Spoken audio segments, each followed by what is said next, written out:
সাজদা, এটা আল্লাহ পাক পছন্দ বেশি করেন। আর মানুষের দুনিয়াবি কাজের মধ্যে দুটি জিনিস আল্লাহ পাক পছন্দ করেন। একটা হলো আল ঈমানু বিল্লাহ, আল্লাহর প্রতি খালেস ঈমান, ওয়ান্নাহু বিল মুসলিমিন, কোন মানুষের জন্য কিছু হিতকর কিছু করা, তার কোনো কিছু উপকার করা, এটা আল্লাহর কাছে সবচেয়ে বেশি প্রিয়। ঘৃণিত দুটি কাজ আল্লাহ পাকের নিকটে, একটা হলো আশিরকু বিল্লাহ ওয়া যাররু বিল মুসলিমিন, আল্লাহর সঙ্গে কাউকে শিরক করা আর কোনো মানুষের কোনো ক্ষতি করা, হাত দিয়া, মুখ দিয়া, টাকা পয়সা দিয়া, বুদ্ধি দিয়া কাউকে ক্ষতিগ্রস্ত করা, এটা আল্লাহর কাছে সবচেয়ে জঘন্য বড় বেশি অপরাধ। দুটি অপরাধের কারণে, দুটি গুনার কারণে মনুষ্য জীবনের সমস্ত আমল নষ্ট হয়ে যায় এবং পৃথিবীর শান্তি নষ্ট হয়ে যায়। সে আজীবন অশান্তির মধ্যেই ভুগবে। এক নম্বর হলো যদি হিংসা থাকে, তাহলে পরে সে অশান্তিতে ভুগবে, তার অসম্মানিত সে হবে। আর দ্বিতীয় আরেকটা হলো কি, শীত, যদি শীত থাকে সমস্ত ইবাদত বন্দেগী সব শেষ হয়ে যাবে।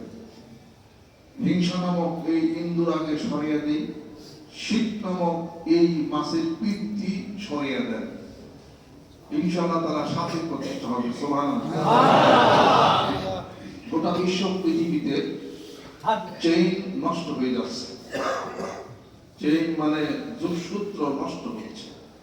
ভাই ভাইয়ের যোগসূত্র থাকার কথা ছিল, গ্রামে গ্রামে যোগসূত্র থাকার কথা ছিল, মানুষ মানুষের যোগসূত্র থাকার কথা ছিল, দেশ দেশের যোগসূত্র থাকার কথা ছিল। এগুলো সব চেন অফ কমান্ড সংসারে যেমন নষ্ট হয়েছে, গ্রামে নষ্ট হয়েছে, রাজনীতিতে নষ্ট হয়েছে, আলেম ওলামাদের মধ্যে নষ্ট হয়েছে, পীর মাশায়েখের মধ্যে নষ্ট হয়েছে, দেশে দেশে সম্প্রীতি নষ্ট হচ্ছে। পৃথিবীর মুখেই যেন একটা অসম্প্রীতির বাতাস প্রবাহিত হচ্ছে। কিন্তু এগুলো তো কাম্য ছিল না। ইসলাম হলো শান্তি। ইসলাম যাদের হাতে আছে, অর্থাৎ কোরআন হাদিস শরীফ যাদের হাতে আছে, নিজেরা শান্তিপ্রাপ্ত। নিজের মধ্যে শান্তি না থাকলে শান্তি দিতে পারবেন না। আপনি যদি ঘুমন্ত মানুষ হন, জাগাইবেন কারে? জাগ্রত মানুষ হন, ঘুমন্ত মানুষকে জাগানো যাবে। অতএব শান্তিপ্রাপ্ত মানুষ হন। শান্তির কথা বললে মানুষ, শান্তির কথা শোনার জন্য মানুষ আসবে। নিজের মধ্যেই শান্তি নাই, শান্তির কথা বলে কার কাছে? আর এই শান্তির মহাসমুদ্রের মধ্যে যে পানিগুলি আছে, এই পানির উৎস যদি না জানেন তাহলে পানি কোনোদিন আপনি আনতে পারবেন না। ফিরে নিয়ে গেলেন, এখন কল টিউবওয়েল হলো দক্ষিণ দিকে, আপনি গেলেন 6 মাইল উত্তরে, পানি পাবেন? জানতে হবে টিউবওয়েল কোন জায়গায়, জানতে হবে পুকুর কোন জায়গায়, ওইখান থেকে পানি সংগ্রহ করা যাবে। আর এই শান্তির দূত ছিলেন মুহাম্মদ সাল্লাল্লাহু আলাইহি ওয়াসাল্লাম। অতএব শান্তির দোকান থেকে শান্তি কিনতে গেলে সদাই রাসূল করিম সাল্লাল্লাহু আলাইহি ওয়াসাল্লামের কাছ থেকে শান্তি কিনতে হবে। এরপরে এই শান্তি সমাজে বিক্রি করা যাবে, মানুষে খাবে। সুবহানাল্লাহ, সুবহানাল্লাহ। আমরা মনে করি আমি একজন বিশাল অনেক বড় আলা দরজার বলি, অনেক কামেল, আমার সামনে কেউ নাই। আমি একজন শেখুল হাদিস মুফাসসির কোরআন, আমি তো দেশের সব কর্তা। আমি একজন রাজনৈতিক নেতা, আমার চেয়ে কে ভালো বুঝে? আমি সবচেয়ে ভালো বুঝি। এই জন্য তো আমি 500,000 কোটি টাকা নিয়ে গোলাজাত করছি, নিজেও খাওয়ার ভাগ্য হইল না, কেউ খাইতেও সেটা পারলো না। আমার অনেক বুদ্ধি অনেক বেশি। অতএব বুদ্ধি বাংলাদেশে যারা মনে করি আসলে অনেক বুদ্ধিহীনতার মধ্যে তারা আমরা ভুগতেছি। সূরা নিসার মধ্যে আল্লাহ পাক ঘোষণা করেন, ইয়া আইয়ুহান নাসু তাকু রাব্বাকুমুল্লাযী খালাকাকুম মিন নাফসিন ওয়াহিদা। সূরা নিসার মধ্যে মানুষের বন্ধন, নারী পুরুষের বন্ধন, তার প্রশ্নের আলাপ আলোচনার সমাধানের বন্ধন আল্লাহ পাক বলে দিয়েছেন। কিন্তু এই মানুষ এখন সব বন্ধন ছিন্ন করে বিভিন্ন জায়গাতে চলছে। এই বন্ধন বাংলাদেশে ছিন্ন করা যাবে না। বাংলাদেশে এই বন্ধন ছিন্ন হতে দেওয়া যাবে না। আমি কোনো রাজনীতি করি না, রাজনীতির বক্তৃতা দেই না। যদি মাঠে নামার সময় হয় তো মাঠে নামবো ইনশাআল্লাহ। মাঠে নামবো, সত্য কথা বলতে হবে, দেশের শান্তি ফিরিয়ে আনতে হবে।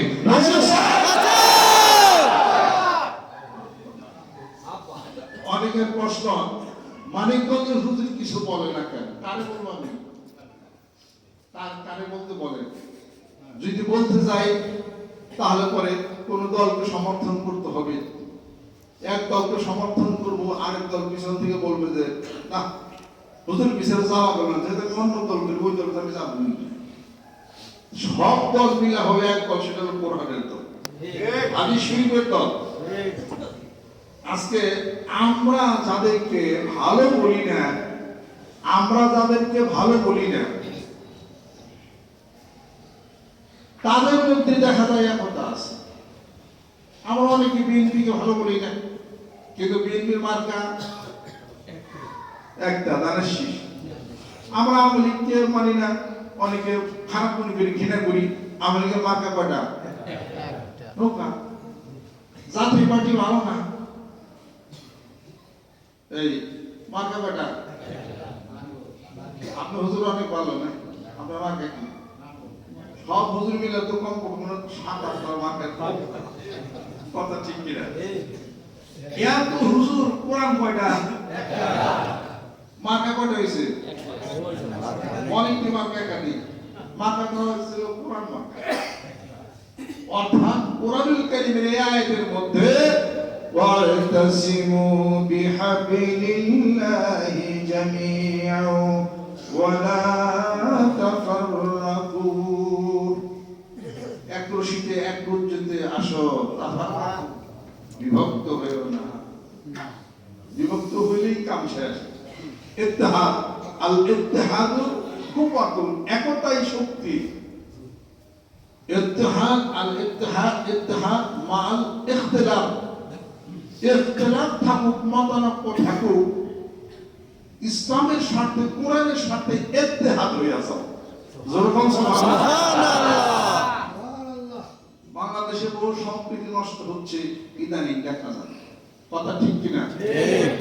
আন্তর্জাতিক সম্প্রীতি নষ্ট হচ্ছে উদ্ভূত কোন পরিস্থিতির কারণে। প্রতিবেশী রাষ্ট্রের সাথে সম্প্রীতি নষ্ট হওয়া চলছে। ভোলা পানিতে বহু মানুষ মাছ শিকার করতে চায়, ইনশাআল্লাহ মাছ শিকার করতে পারবে। মাছ শিকার করতে পারবে না, পানি ঘোলা থাকবে না, পানি পরিষ্কার হয়ে যাবে। বিগত 50 বছরে বাংলাদেশে হিন্দু মুসলমান কোন দাঙ্গা হয়েছে? দাঙ্গা হয়েছে ভারতে। শান্তি মিশন ভারত পাঠাইতে চায় বাংলাদেশে। আমার কথা হলো ভারতে শান্তি মিশন পাঠানো উচিত। আমাদের দেশে কোনদিন হিন্দু মুসলমান দাঙ্গা হয় না, এখন হবে কেন? হিন্দু ধর্মের দ্বারা ঢাকেশ্বরী মন্দির আছে না, বিভিন্ন জায়গায় মন্দির আছে না, মানিকগঞ্জ আছে না, মানিকগঞ্জ জেলাতে কয়টা মন্দির ভাঙা হয়েছে? একটাও তো না। বাংলাদেশে হিন্দু সম্প্রদায় যারা বসবাস করে তারা মামুর বাড়িতে বসবাস করে, কথা ঠিক কিনা? এদেশ থেকে যাবেন কার ভয়ে? মুসলমান হলো অর্থ নিরাপত্তা বিধানকারী, তারাই হলো মুসলমান। আল মুসলিমু মান সালিমাল মুসলিমুনা মিন লিসানি ওয়া ইয়াদিহি ওয়াল মুহাজিরু মান হাজারা মা আল্লাহু আনহু। হাতের নিরাপত্তা যে দিবে, মুখের নিরাপত্তা যে দিবে, সেই হলো মুসলমান। কথা বলা কোরআন মানে, হাদিস শরীফ মানে। যারা মুসলমান কোরআনকে, হাদিস শরীফ যারা বিশ্বাস করে, তাদের হাতে রামদা উঠে না, তাদের হাতে উঠে হলো ইমানের অস্ত্র, আল্লাহর জিকিরের অস্ত্র। এই জিকির এবং এই গুলির উপরে কোনো গুলি নেই, ইমানের পছন্দ ক্ষতির উপরে কোনো কামান নাই, এটা বুঝতে হবে। বাংলাদেশ একটি সমৃদ্ধশালী দেশ, বাংলাদেশ অপার সম্ভাবনাময় দেশ। এদেশের মুসলমান মুসলিম আরো যারা আছেন সবাই শান্তিপ্রিয়তা নেতা বিগত এতগুলি বছর বসবাস করে আসছে, তারা আমাদেরকে শান্তির কথা বলে। এদেশে বিক্ষিপ্ত কোনো ঘটনার কারণে যদি ভারতের কোনো পতাকা যদি কেউ পায়ে ডুলে থাকে, তাহলে এটা গ্রহণযোগ্য না। এটা কে বা কাহারা করছে, তাকে আইনের আওতায় এনে তাকে শাস্তির বিধান তাকে করাবো। একটা দেশের পতাকা কখনো এটা এরকম করবে, মানিকগঞ্জের বুকে এরকম কেউ করে থাকলে আমরা সেটা প্রতিবাদ করি। ভারতকে আমরা সম্মান করি, ভারতকে আমরা শ্রদ্ধা করি। প্রতিবেশী দেশ চেইন মেনটেন করে আমরা চলতে, আমরা সেটা হলো আমরা সবসময় আমরা রাখছি। উদ্ভূত পরিস্থিতির কারণে 1971 সালে পাকিস্তানের সাথে একটা যে বৈরিতা ভাব হয়েছিল, তা থেকে পাকিস্তানের হাই কমিশন বাংলাদেশে আছে, আমরা কি বাইরে কেটে খেতে দিছি না? তারা পাকিস্তানের সাথে আমাদের বাণিজ্য আছে না? আছে। হাই কমিশন আছে না? আছে। পাকিস্তানে বাংলাদেশের হাই কমিশন আছে না? আছে। তো সমস্যা কি হলো? অতীত জীবনের একটা কথা নিয়ে যদি সবসময় আলাপ আলোচনা করা হয়, তাহলে তিক্ততা এটা হলো সৃষ্টি হবে। ইতিহাস ঘাটলেই নিয়ে দেখা যায় 71 সাল থেকে আজকে 50-55 বছর পর্যন্ত পাকিস্তান কোনো ব্যাপার না আমাদেরকে বিরক্ত করে, তাদের সাথে উত্তপ্ত পরিবেশে কিছুই আমাদের হয় না, কোনো কিছু হয় না এবং এখনো হচ্ছে না। যদি বাণিজ্যিক কোনো কারণে কোনো দেশ থেকে কিছু আনতে যদি হয়, আমরা আনবো। এক দেশের থেকে পেঁয়াজ আনি, আরেক দেশের থেকে আলু আনি। ভারতের থেকে আমাদের দেশে কত পেঁয়াজ আসে, আমাদের বাজার নিয়ন্ত্রণ হয়, এটা অবশ্যই ভালো কথা। এদেশের চিকিৎসা বিধান ভালো না, ভারতে যে আমাদের চিকিৎসা হয়, অবশ্যই এটা শুভ সংবাদ। আমরা নিজেরাও স্বাবলম্বী হব, এই চেষ্টা আমাদের করতে হবে। বাংলাদেশের প্রতিরক্ষা বিভাগ অত্যন্ত দুর্বল, কথা ঠিক কিনা বলেন? আপনি পেঁয়াজ আলু সবকিছু স্বাবলম্বী হয়ে যান, আপনি কেন পরনির্ভরশীল হন? গরুতে পরনির্ভরশীল ছিলাম, গরু আনতে দেয় না ভারত, এবার স্বনির্ভর হয়েছি না? জনগণ ঠিক কিনা? গরুতে যদি হইতে পারে, মাছও হয়েছি, পেঁয়াজও হয়ে যাবেন ইনশাআল্লাহ, রসুনও হয়ে যাবেন ইনশাআল্লাহ, জিরাও হয়ে যাবেন ইনশাআল্লাহ। যতটুকু পারে সমস্যা নেই, অন্য দেশ থেকেও জিরা আসতে পারে, গম আসতে পারে, সবার সাথে আমাদের বাণিজ্য আছে। তাই বলে তো কোনো দেশকে ভয় দেখাবে, এটা তো কখনোই ঠিক না।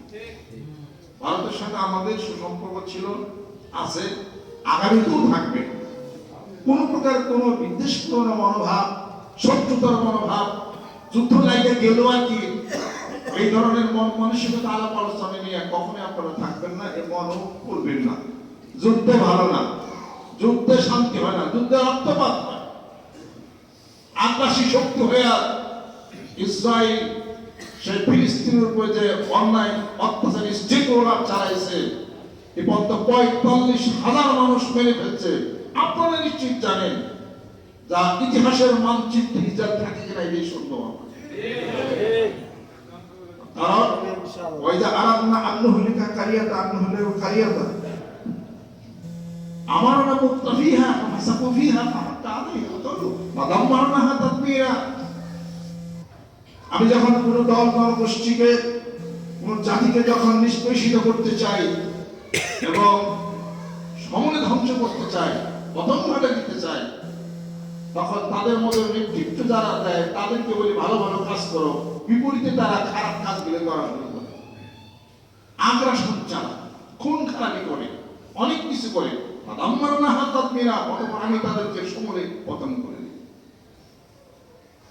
এই পৃথিবীর বুকে সারা ইতিহাস ঘাটলে দেখা যায়, যারা অত্যাচারিত তারাই বিজয়ী হয়েছে, আর যারা অত্যাচার করছে তাদেরই পরাজয় হয়েছে।